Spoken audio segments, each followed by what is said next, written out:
Howdy. Allow me to paint a picture for you. Not an actual one, I'm not that talented. It's a picture you imagine, and I promise it's gorgeous. It's December 2022. I recently upgraded my PlayStation Plus subscription, unfortunately, to the best tier since it was on discount. Doing this got me the Devil May Cry HD collection, complete with Devil May Cry 1, 2, and 3. I had no idea what to expect as I dove deep into the gothic and brooding atmosphere of the castle that sat atop the lonely island named Malay. I had no idea that this was a direct result of the contrived development of one of my favorite games of all time, Resident Evil 4. I had no idea what it even played like, man. I just thought it was cool. And I definitely had no idea that this would become one of my favorite video game franchises of all time. Underneath the Matrix and the crow-clad aesthetic was a clear, undivided love and loyalty to love itself, to humanity in its very swollen condition, and the often helpless desire to see the good in everything that has a beating heart. I'm not sure if it was intentional or not by Team Little Devils, but the notion that someone as inherently evil, born for the sole purpose of being the bane of existence, still has to make that conscious choice to do bad that can, if they so desire, live above the curse that they never asked for, is genius. And yeah, it's been done before, but how thoughtful to draw the stark contrast between humans and demons, as though evil is a man-made concept, a direct consequence of sentience, as though those humans, out of the desire for power over their common man, become the very demons they wish to destroy. How fitting is it that the leader of a church dedicated to the unabashed worship of an imperfect man and a leader of a megacorporation that exploits people for profit both come from the human world, the opposite of the demon world, that's meant to be the peaceful, safe haven of the two. Mundus is a demon, and yet even he sought to bear resemblance to the highest, most holy form of a human. It's this dynamic that makes the DMC series interesting beyond all of the flashy stunts, sword fighting, gun-toting, guitar fanfare, explosion, glittered badassery. It's a celebration of what's worth fighting for, even something as strewn out and complicated as your legacy. For example, Lady is the coolest, but her scars and her heterochromia aren't for show. Imagine growing up in a home, a mostly happy one. Your mother is kindness personified. Your father is distant, sure, but you can't ever swallow the pill that he'd ever bring you harm, intentionally or otherwise. You're his prize, his achievement for his rigorous work. He won in life. But for some, that victory, that achievement, isn't enough. For some, you have to throw away everything you've worked for if it means attaining the impossibility that is perfection, becoming one above everyone else. The happy home built for you is torn down to its lifeless carcass by its architect before your very eyes as you lay there helpless. Your mother, your shield in this life, is there on the ground as well, joining you in a puddle of your collective confusion as this man leaves a trail of betrayal at his feet, creating a path to a place, an ending that you cannot yet comprehend. In that moment, you too would dedicate your every waking second to following that trail to the ends of the universe, if it meant understanding just why, and eventually facing the unbelievable truth that it's born of the same insecurity that has befallen you. After all of your hardship, you're forced to face the fact that you're just like the man who's brought you to your knees, exhausted, desperate for a reminder that your heart beats and that your blood runs red. And who in the hell could ever relate to that?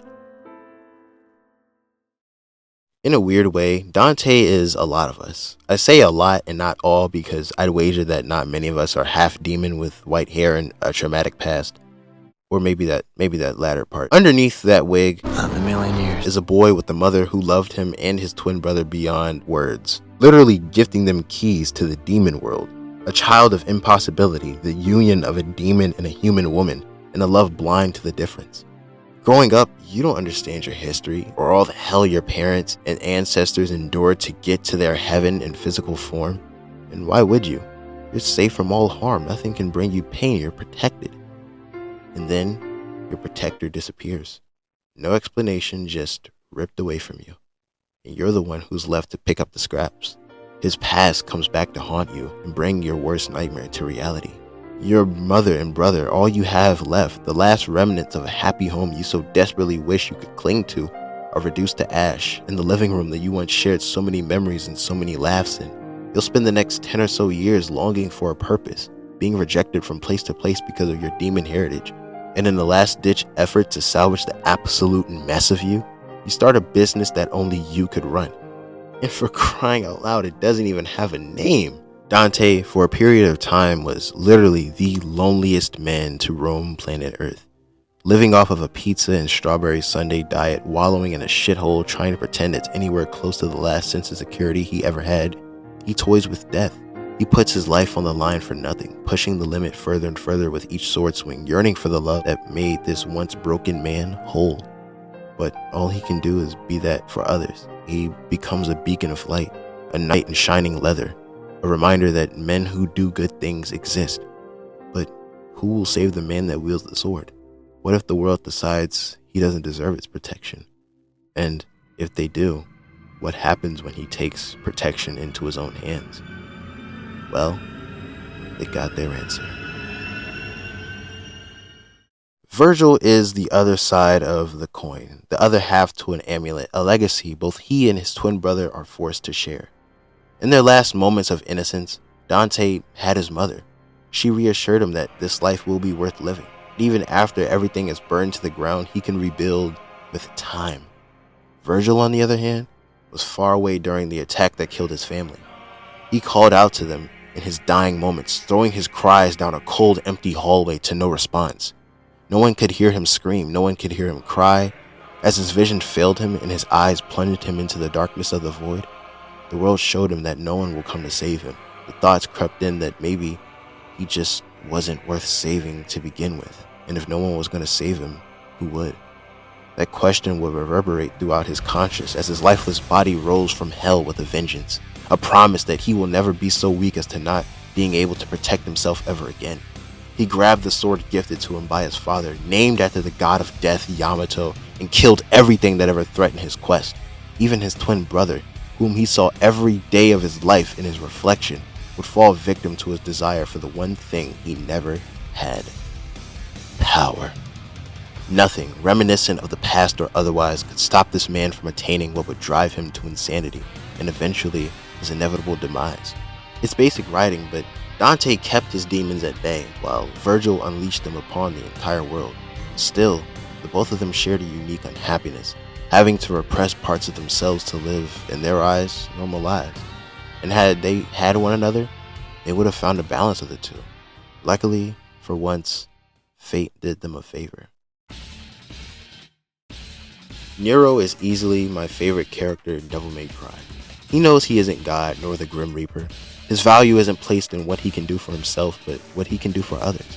He achieved the balance that Dante and Virgil fought each other so many times to achieve. Born from the result of a short-lived love, his mother repeated the cycle by leaving him on a doorstep. He was taken in by a loving family and taken care of by the siblings Credo and Kyrie.